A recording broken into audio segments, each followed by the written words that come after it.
the tax records. Can that be done, or dapat the impeachment, dapat the commissioner like you should tell the president, sir, I received a subpoena to release the tax records. Same ending but two different processes. Pwede ba yung una? Alam niyo, ang problema dun sa una, kasi hindi ba sabi ni Presidente Marcos, ayaw niya humakialam sa impeachment. Ewan ko ba, sa Pilipinas, kung ano nangyayari sa batas. But I'll also be addressing yung concerns ni Chief Prosecutor or Chief Persecutor Ping Lacson, kasi trabaho na daw niya po ngayon na habulin ng mga senador. So bagay hindi to po bago yung sinabi niya kanina, kasi ginawa niya na to kay Chis Escudero, ginawa na kay Joel Villanueva, ginawa na kay Jinggoy Estrada, ginawa na kay Senator Marcoleta, ginawa niya to kay Erwin Tulfo, except that tumampi ka agad sa kanya. So maybe one or two more. So pang 6 or 7 na ako, 6-7 na ako sa mga tina-target ni Senator Lacson. So patuloy po dating paglaban. Alam ko po na napakahirap. Alam ko po na marami na sa kasamahan namin ang nakulong. Pero ngayong gabi, sabi ko kay Cathy, sige na nga, magsasalita ako. Ayoko umakyat sa entablado dahil hindi naman ako politika. Yes. Good morning mga kasama. Nandito na naman tayo sa Goods nagbabalik. At syempre kung di ka pa nakasubscribe, mag-subscribe ka na at hit mo na rin yung bell para lagi kang updated sa ating mga video. Pagsusupe na ho ng BIR record o itong tax record ni Bibi Sara, inaasahang pagbibigyan. Di ba sinabi na ho ng magagaling at eksperto, depende kung pagbibigyan ng Pangulo o may utos ang Pangulo para ilabas at gamiting ebidensya. Tatlong bagay ang pag-uusapan natin ngayon. Itong bangayan ni Senator Lacson. Kasi mayroong hong reklamo ito si Senator Lacson. Ang issue kasi, Mama, ang issue kasi yung flood control. Bakit nyo kasi sinisili pati itong bukod tangi? Kaya nga sabi ni Senator Alan Peter Cayetano, walang ghost project sa Taguig. Napakaganda ng Taguig. Oo. Kung kayo ay sisilip, silipin nyo lahat ng syudad. Tama? May punto si Senator Alan Peter Cayetano. At ang buwelta niya nga dito, imbestigahan nyo lahat. Hindi pwedeng kami lang. Kasi kayo, yung kredibilidad nyo nawawala. Tinatanong ng taong bayan, saan napunta? Diba? Tinanong sila imbestigahan nyo yung flood control. Ilang buwan kayo humawak ng blue ribbon. Walang napala. Tapos nung natutumbok kayo, kung ano-ano mga pinagsisilip nyo, mamaya papasok natin yan. At sagot ng dating BIR Commissioner, kung patungkol dito sa pagsusupena ng BIR box, alamin natin yan. Kasi pangalawang tanong na to. Nung nakaraan, in-interview din ito si Kim Inares. At ngayon, kahapon na ata ito, na-interview din. Ano po stand talaga dito? Kasi malapit na ngayong araw, yung pagpapatuloy ng trial.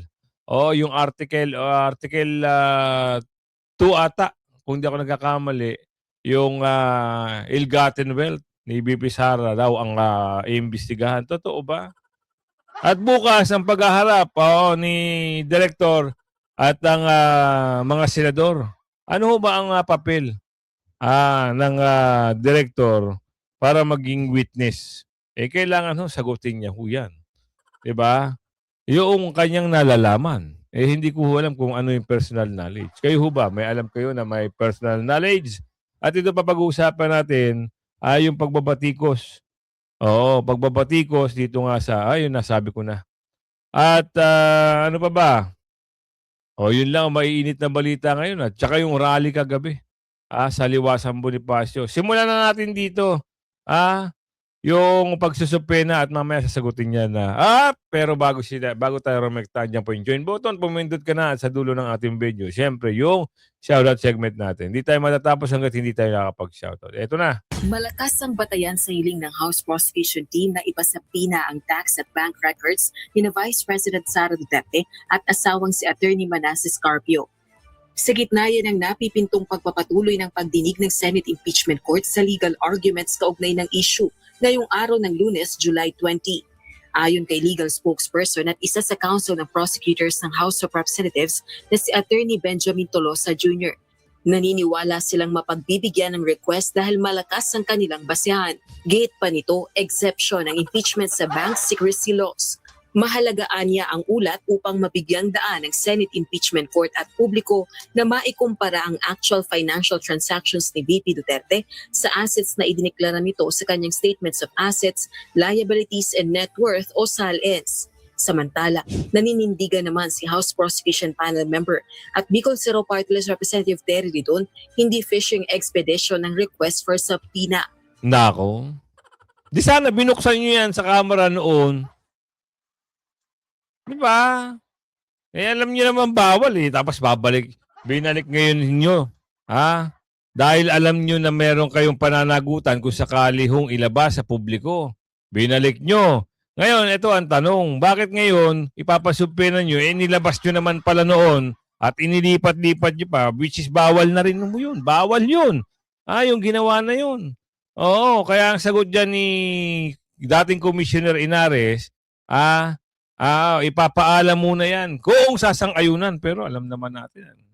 Pag ito sinang-ayunan ng Pangulo na ipasubpena nga, kasi hingi ho ng parang basbas ng Pangulo para nga ilabas itong BIR box. Kung ito ay papayagan ng Pangulo, alam mo na ang motibo. Totoo yan. Kaya ito, pakinggan nyo yung sagot dito ng dating commissioner ng BIR. IR Commissioner Kim Enares. Good morning to you, ma'am. Long time no see. Good morning rin sa inyo.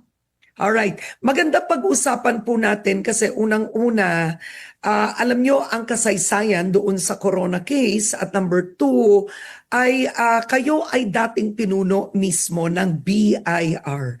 So let's start with this.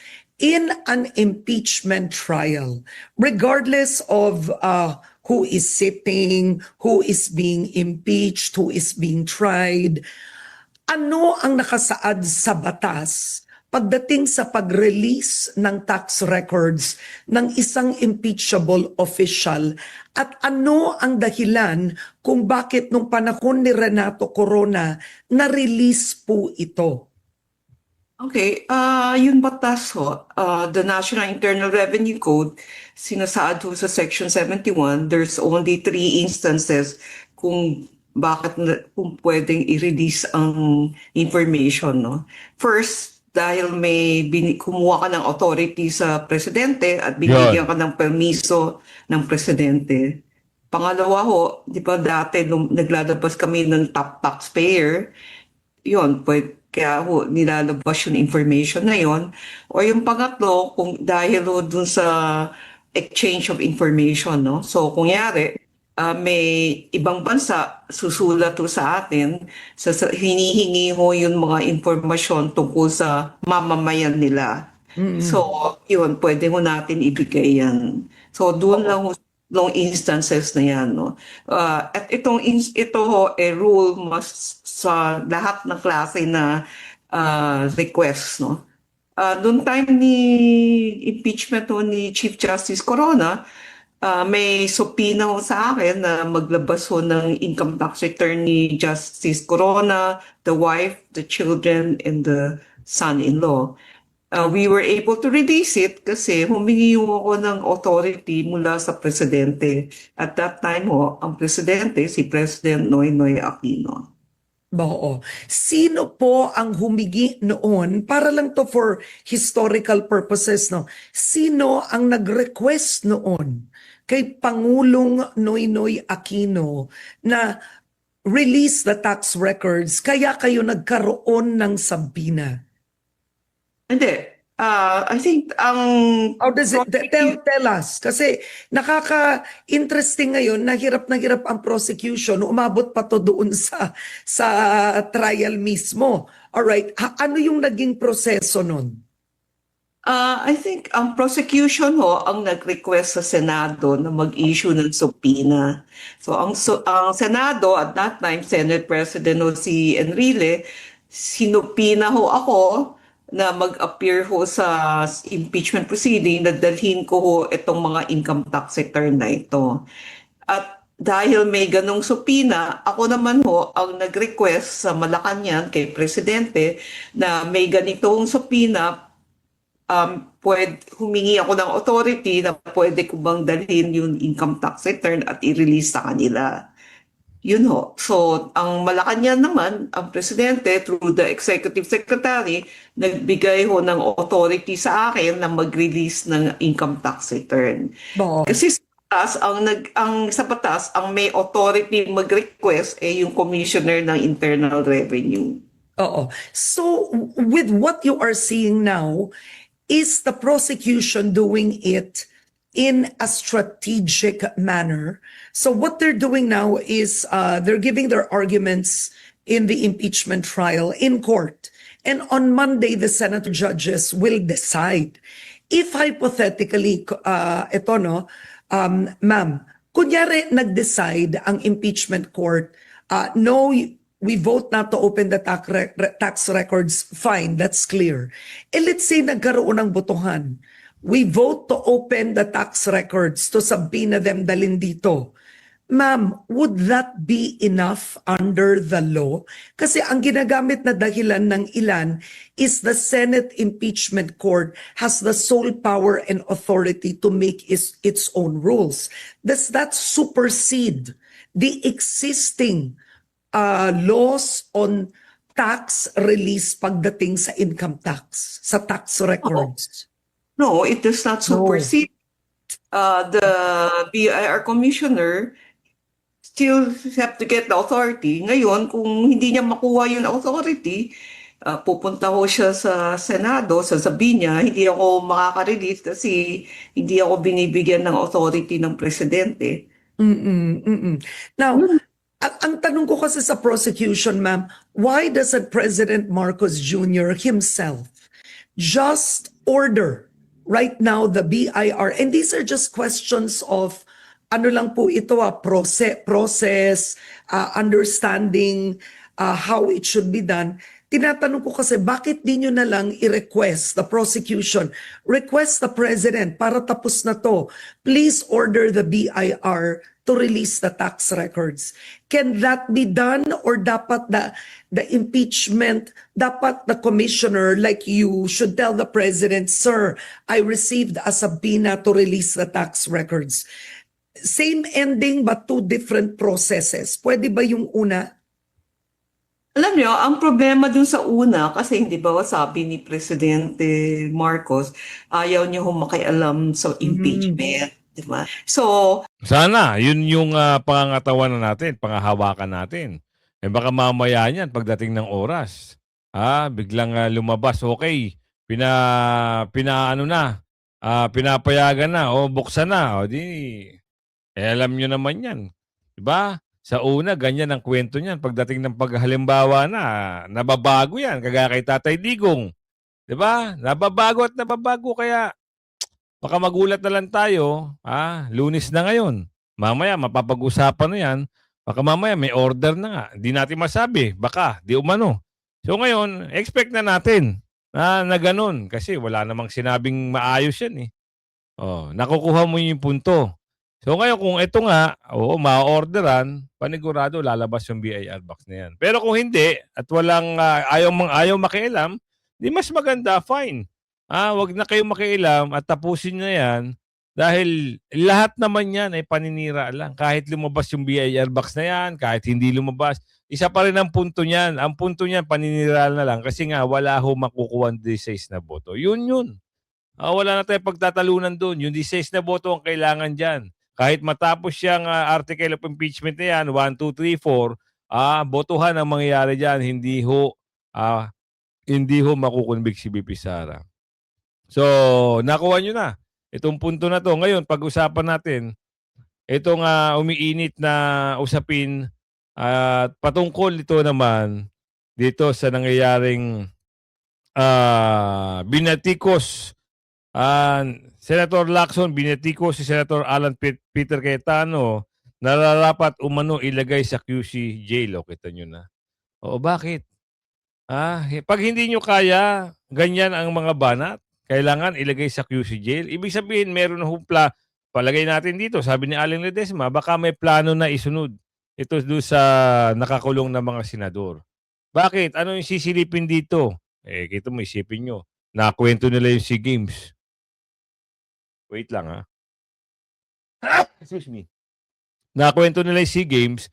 Ngayon, nung alam nila na yung isang grupo nila, itong DPWH secretary, wala na raw hong kaso. Naghahanap na naman sila ng panibagong i-issue dito kay Senador Alan Peter Cayetano. Ano naman yung in-issue nila? Ito na naman daw flood control at may insertion daw na 6.79 billion sa Taguig. Wow naman. Oo. Ano ba kinalaman ni Senador Cayetano dyan? Sino ba hong nagpapalakad ng mga flood control? Tsaka pupunta ho kayo sa Taguig. Wala hong mga binabaha doon. Hindi masyado Merong mga lugar, pero alam naman natin, yung mga lugar na yun, talagang napakalalim. Kumbaga, lower part ng Taguig. Talagang pag bumaha, pag umulan, yung nasa upper part, pupunta ron. Pero hindi naman ho ganun. Natagal ang baha. Mabilis mag-subside. So ngayon, sisilipin nyo, hahanapan nyo na naman ng buta. So panoorin natin to. Hinamon ni Senator Alan Peter Cayetano ang Senate Blue Ribbon Committee na imbestigahan ang flood control projects ng iba pang mga syudad at hindi ang Taguig City lamang. Tama! Ito ay sa gitna ng planong pagpapatuloy ng pagdinig ng komite sa anomalya sa flood control projects. Sa kanyang Facebook Live kahapon, hinamon ni Senator Alan Peter Cayetano si Senator Panfilo Lacson na imbestigahan ang mga proyekto maging sa ibang mga syudad at huwag i-single out ang isang individual. Tama naman si Senador Alan, di ba? Bakit ako lang, bakit bukod tanging Taguig ang iimbestigahan mo? Ano ba ang punto mo dito? Akala ba namin transparency, accountability ang mga tema at peg nyo? Hanggang sa transparency, wala pa rin nakikita kung sino yung the big fish. Ilang buwan silang humawak ng Blue Ribbon. Wala pa rin ho nakikita at hindi napapangalanan at walang humaharap sa investigasyon dahil ayaw ipatawag, sabi ni Aling Ledesma. Mabigat. Ngayon ito humahanap sila ng butas daw di umano para maimbestigahan ang flood control sa Taguig. Ang daming city na binabaha. Bakit hindi nyo pag-usapan? Tsaka meron hong flood control dyan. Sa bandang C5. Merong pumping station dyan. Malalaki ang pumping station dyan. Tsaka tigil-tigil ho kayo. Maayos ho ang Taguig. Kung kayo hahanap ng butas, galingan nyo. Dahil pag nabutasan kayo sa 2028, kayo naman, di ba? Mahirap kasi pag ganito, iba't ibang senador. Alam niyo yun? Pag alam na nilang masusukol na sila, gagawa butas, ililihis. Ililihis ngayon sa kanila. Halimbawa, yung flood controls sa Blue Ribbon, hindi na imbestigahan. Ida-divert nila para pag-usapan naman at silipan naman ang kalaban. Kagaya ng ito, nababalitang ito. Hindi ko sinasabing may problema yung mga city na yan. Ang sinasabi ko, ipakita ni Senator Lacson na hindi yung inis lang siya sa isang tao. Paano naman tayo dumating doon? Hindi mo lang type yung isang tao, gusto mo nang ikulong. Tama. Wala pang sagot si Senator Lacson sa hamon na ito ni Senator Alan Peter Cayetano. Pero sa isang ex-post, binatikos ni Lacson ang mga banat sa kanya ni Cayetano na anyay pag-atake sa kanyang integridad. Ayon pa Totoo naman yan, nasa integrity mo. Wala ka na may papakitang integrity. Alam na ho na sambay ng Pilipino na hindi nyo kayang imbestigahan yung the big fish. Diba? Bakit si Senador Marcoleta? Kayang-kaya niya. Binulgar nga niya sa tulong ng 18 Maris. Ngayon, ano nangyari? Isipin nyo. Pinatahimik, ginawa, kinulong, pati yung 18 Maris, pinagkakasuhan. Grabe naman ho talaga nangyari sa Pilipinas. Diba? My integrity is my first and last of defense and I will fight to defend it all my might. All my might. Senator, kahit ano has crossed on the line by attacking it. Hindi ho crosses the line. Doon ho lang sa katotohanan. Hindi lang naman ho si Senator Alan Peter Cayetano ang nakakapunan yan. Di ba? Ang nangyayari yan dahil siya ang senador, siya may kapasidad at wala namang iba. Di ba? Kung ang tao, sambayanan ho ang pwede magsalita sa media, bakit hindi? Talagang sasabihin ni kayo ho may problema. Kung pinakita nyo lang sana kung ano hiling ng taong bayan na ilabas ang katotohanan, papapatawag mo doon sa mga nababanggit na fish, the big fish, di sana tapos na ho yung integrity na pinag-uusapan na yan.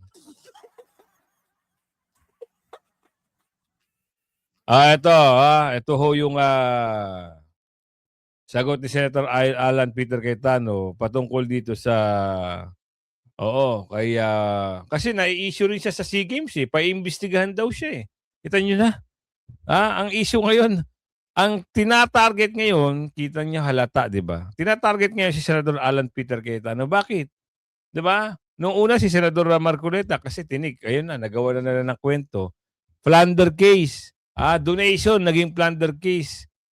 Ewan ko ba sa Pilipinas kung ano nangyayari sa batas. But I'll also be addressing yung concerns ni Chief Prosecutor or Chief Persecutor Ping Lacson kasi trabaho na daw niya po ngayon na habulin ng mga senador. So bagay hindi ito po bago yung sinabi niya kanina kasi ginawa niya na ito kay Chis Escudero, ginawa na kay Joel Villanueva, ginawa na kay Jinggoy Estrada, ginawa na kay Senator Marcoleta, ginawa niya to kay Erwin Tulfo except that tumampi ka agad sa kanya. So, maybe 1 or 2 more. So, pang 6 or 7 na ako, 6-7 na ako sa mga tina-target ni Senator Lacson. So, pag-usapan natin mamaya yan in a very calm, in a very professional matter. Ma-assure ko rin po kayo na walang ghost project sa Taguig. To the best of our knowledge, ilang beses na nag-inspect. Having said that po, kaya ko sinabing ko anong itatanim, yan ang aanihin.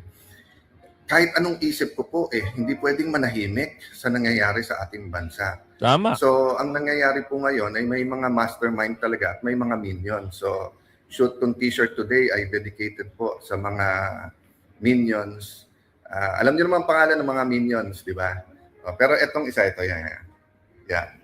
Yung minion na yan, pangalan yan ay Melvin. So, shout out sa iyo ngayong Sunday na to, Melvin the Minion.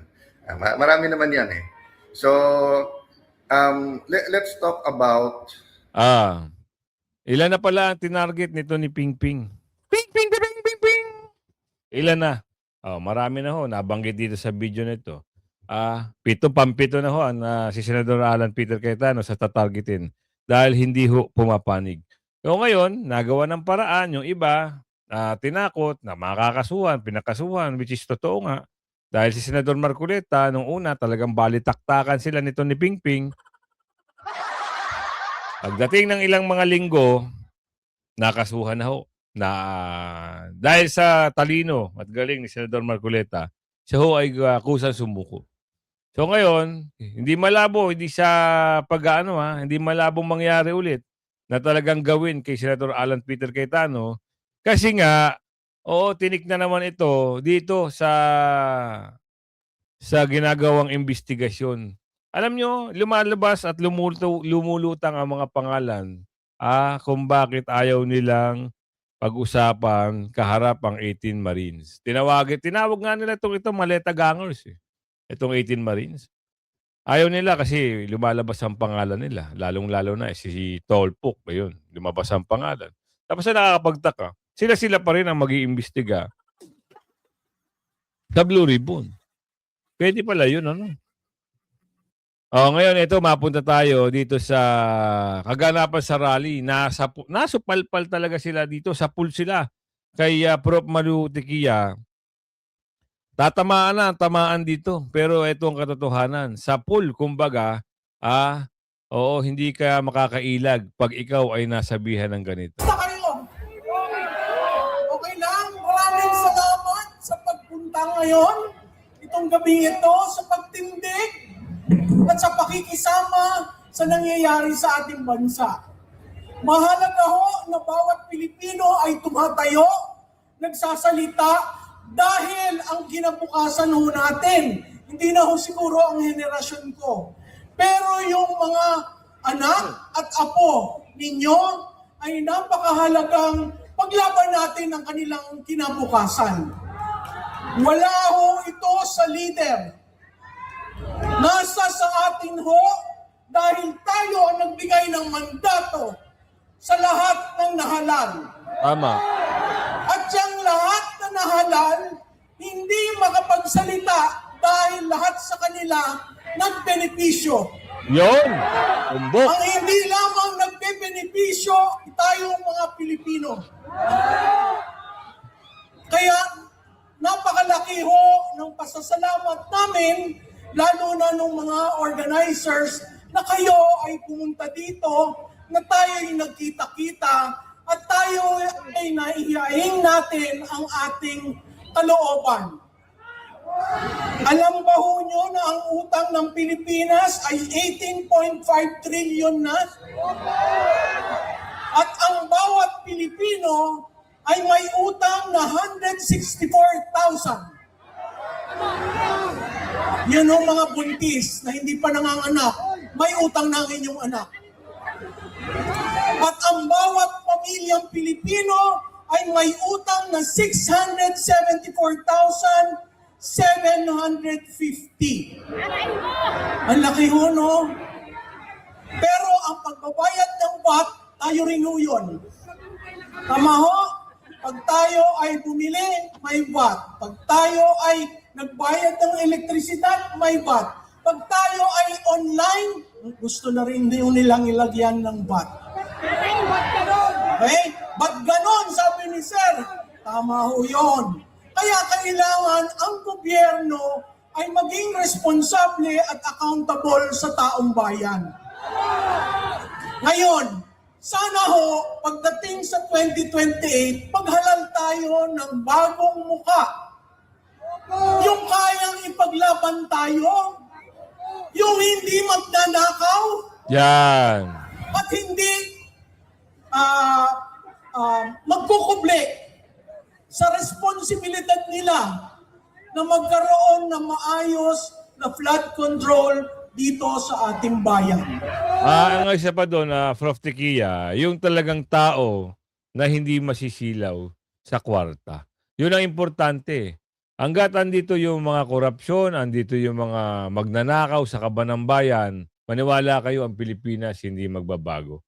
Ilang taon na ho ang nakakalipas. Simula ilang presidente na. Nakitaan lang natin na maganda at nagkaroon ng mga build project. Walang iba kundi ang dating Pangulong Duterte. Ito sa kasalukuyan ngayon, ipagpapatuloy na lang, wala pa rin na pala. 'Di ba? Ano ho ba yung nakita nyo na proyekto na sana meron? Wala. Yung subway hanggang ngayon, nga. 'Di ba? Kaya tama rin itong nangyari na sa poll sila dito sa binibitawang mensahe. Kung kayo ho ay nakakaintindi at alam nyo, sarili nyo na magnanakaw kayo, yung mga baleta gangers, huwag na ho kayo magsitakbo dahil hindi na ho kayo mananalo sa 2028. At doon naman sa mga senador, na mga re-electionist, tandaan nyo yung sabi ni Aling Madrigal. Oo, ang magnanakaw, walang puwang at hindi na mananalo. Nakakahiya. Diba? Nung una, meron dyan nagsasabi, ang impeachment is a political process. Political prosecution. Ayaw ko yan. Kasi nangyari na sa amin yan. Nangyari. Ayun. Pumampi sa mga dorobers. Nangyari sa tatay niya yan. Pero yung kapatid ando sa kulungan. Ayaw sa impeachment. Ayaw sa magnanakaw. Pero nakakulong. Kita nyo na. Isipin nyo mabuti. 'Di ba? Dahil sa kapakanan, sa kaperahan, hindi naman, alam nyo yung mga nangyayaring ito, pansariling interest na lang yan. Dahil kung gusto nilang tumulong sa sambayan ng Pilipino, doon sila sa tama. Hindi sila sasama doon sa mga nagkakampi-kampihang mga congressman, senador, na maitim ang kilikili, singit. Maitim. Ubos ang kaba ng bayan eh. 18 trillion, pataas pa ng pataas ang utang ng Pilipinas. Oo. Hanggang kailan? At kailan anong taon pa ba makakabangon ng bansa? Palagay ko, naku, malabo na. So, hindi na ho ako magpapakahaba. Labanan po natin ang korupsyon. Huwag naman yan, sir. Baka lahat tayo mahuli, no? Sa bagay, hindi nila kaya ilagay lahat ng taong ito sa kulungan, no? Oo, no? So, patuloy po nating paglaban. Alam ko po na napakahirap. Alam ko po na marami na sa kasamahan namin ang nakulong. Pero ngayong gabi, sabi ko kay Cathy, sige na nga, magsasalita ako. Ayoko umakyat sa entablado dahil hindi naman ho ako politika at hindi naman ako tumatakbo. Pero kung ang rason sa pag-akyat ko sa entablado ay dahil sa pagmamahal ng ating bansa, aakyat po ako. Dahil Ayan naman po Kita ang- nyo naman Oo. Ngayon, sinasabi natin dito, malapit na 2028. Ilang linggo na lang tapos na ang July. August na August, September, October, November, December. Almost 5 months na lang Tapos na ang 2026. Dito na yung pinakamatinding exciting part. Pag hindi na na-convict si BP Sara, tapos ang kwento. Wala na makakakuha at walang makakatalo kay BP Sara. Yung pwestong pagka-presidente, landslide na yan kay BP Sara. Kaya kung umabot ka sa video natin ito, ako naman ay maglalambing sa inyo, huwag niyong kalimutan like, share yung video natin. At si Mang Banat, supportahan nyo At syempre, ito na. Baka nakalimutan nyo na 3 na po yung slot ng ating video. Meron tayong madaling araw para sa mga nasa ibang bansa. Kunin nyo lang po kung anong oras tumatama dyan sa inyo. Ngayon, sa Pilipinas, Standard Time, ang oras dyan ay alas 5 ng hapon, o either alas 4, alas 5 ng hapon, pag mas maaga, alas 3. At sa umaga naman sa Pilipinas, Standard Time, alas 7, alas 8, alas 9, doon naglalaro yung video natin. At syempre doon sa ibang bansa, madaling araw, hanapin nyo lang kung hindi pumapasok yung notification sa inyo at akala nyo na hindi tayo nakakapag-upload, araw-araw tayong gumagawa ng upload videos. Shoutout kay Mamulu, Survivor Mix Vlog. Armando Go, shoutout po sa iyo. Rovelyn Tinajeros, Lawrence Ortega, shoutout po sa inyo.